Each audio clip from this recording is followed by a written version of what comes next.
Welcome to The Explainer.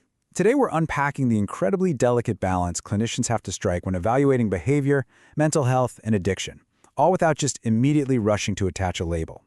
I mean, it is so tempting to try and categorize every human struggle into a neat little box, right? But as we're going to see, the reality of clinical diagnosis is much more complex and, honestly, much more human. So let's kick things off by confronting a pretty massive cultural bias. We live in a society that often just assumes every bad habit or any recreational drug use is an immediate sign of a diseased brain. But researchers like Carl Hart actively caution against this. He calls it an insidious assumption, this idea that any use of certain drugs is instantly pathological. It's a mindset that completely ignores the non-problematic experiences of the overwhelming majority of people. And that brings up a really vital question, one that sits right at the core of our exploration today. How do professionals actually distinguish between normal human variation, the quirks, habits, and coping mechanisms we literally all have, and a genuine clinical disorder? It's a line that is surprisingly easy to blur. Section 1. The danger of overpathologizing. Let's start by looking at why our society's urge to pathologize and diagnose every little quirk can be so profoundly dangerous. Measuring addiction is notoriously difficult. As researcher Jim Grigsby points out, we absolutely have to prevent over-pathologizing common behaviors. We've got to avoid these subjective self-judgments that turn everyday, self-soothing actions into a full-blown disease. Look, not every bad day or poor choice is a pathology. History actually gives us some pretty stark warnings about what happens when we rush to label. Take the reaction to crack cocaine in the 1980s, for example. Carl Hart notes that during that time, social panics completely replaced clinical reality. The media and even some experts blamed crack cocaine for everything from extreme violence to mass unemployment, falsely equating any use with immediate, irrevocable damage. Like the whole myth that addiction happens after just one hit. This is exactly why modern clinicians are trained so rigorously not to overpathologize, because when panic sets in, it entirely replaces real assessment. Section 2. Defining true functional impairment. Now, if we can't and absolutely shouldn't label everything as a disease, we need a rigorous system to measure what actually qualifies. Matthias Brand and his colleagues mapped out this exact threshold. They use a very precise step-by-step flowchart to determine if a condition, say extreme social media or pornography use, should actually be considered an addictive disorder within the ICD-11 framework. It's not a guessing game at all. It is a highly structured gauntlet that a behavior has to pass through. And this gauntlet is built on 3 strict meta-criteria. To officially classify something as a disorder, it must pass these tests. First up, clinical relevance. Does it cause significant daily impairment? Second, theoretical embedding. Does it actually fit established models of addiction? And third, empirical evidence. Is there hard data backing up the psychological and neurobiological mechanisms? Having these criteria ensures we aren't just pathologizing modern life. As Cardafelt-Winter points out, true functional impairment means the behavior is causing significant, persistent harm over a long period. It's not just a temporary lapse in judgment or some passing phase. It has to actively and persistently impair your ability to function in your day-to-day life. Section 3.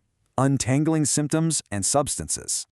Actually applying these rules in the clinical trenches, well, that is incredibly complex, especially when a patient walks in with multiple overlapping symptoms. According to SAMHSA guidelines, clinicians face this massive challenge of separating the active effects of substances from underlying mental disorders. Intoxication can entirely mask a patient's true baseline. Withdrawal can perfectly mimic a primary mental disorder, like protracted alcohol withdrawal can look exactly like generalized anxiety disorder. Even purely physical medical conditions, like hypothyroidism, can masquerade as depression.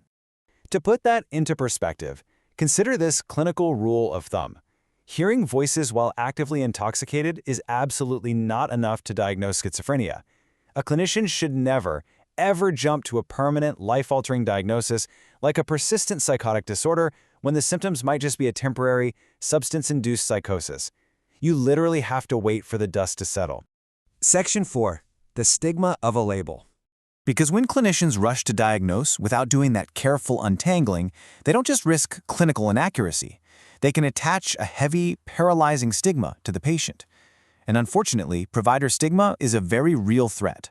According to SAMHSA, patients with personality disorders are sometimes wrongly dismissed by professionals as totally untreatable or brushed off as just seeking attention. Even worse is when a clinical diagnosis like antisocial personality disorder gets equated with loaded, derisive terms like sociopath or psychopath. Assumptions like that completely erase the complex human struggles sitting right in front of the clinician. To look past those stigmatizing labels, we can turn to Alvarez's developmental model. This introduces the psychoanalytic concept of jouissance. Think of it as an overwhelming eruption of intense, unmanageable psychological pain, like absolute terror or relentless racing thoughts. Alvarez suggests that a lot of patients use substances simply as a pacifier against this jouissance. They're basically trying to protect their own psyche from being destroyed by distress, rather than just acting out some primary pathology. Recognizing this deeply subjective human experience is exactly why researchers like Bischoff emphasize motivational interviewing in medical practice. Clinicians have to respect a patient's autonomy. If a provider forces a label on you before you are ready to explore your usage, like say calling you an addict on day one, it causes immediate defensiveness. In clinical terms, that's called sustained talk, and it can totally ruin the therapeutic relationship. As Christian Schutz argues, the ultimate goal here is an integrative theory. We have to bridge the subjective human narrative, what the patient is actually feeling, their trauma, their jouissance, with objective neuroscientific measurements. We can't rely purely on cold, hard biology, but we also can't rely purely on subjective symptom checklists. Both are absolutely vital for a true understanding of the patient. Section 5. Looking upstream for answers. Stepping back from individual symptoms reveals probably the most profound reason clinicians hesitate to overpathologize. Researcher Robert Strack offers a really powerful, honestly haunting metaphor for this. He says that if we only define problems at the individual level, we are forever burdened with pulling people from the river, instead of looking upstream to see who or what is throwing them in the first place. Focusing solely on an individual's disorder totally blinds us to the bigger picture. We have to acknowledge demanding, toxic environments. We must recognize the social and physical determinants of health and the shared, transdiagnostic vulnerabilities that actually drive human suffering across the board. The illusion that a single label explains everything is finally shattering in modern psychiatry. So, as we wrap up this explainer, we really have to ask ourselves a fundamental question. When we evaluate human behavior, are we actually addressing the root cause of the distress, or are we just slapping a medical label on someone's life raft? The next time you see a behavior that looks pathological, remember to look upstream. Thanks for joining me on this journey, and keep asking the big questions.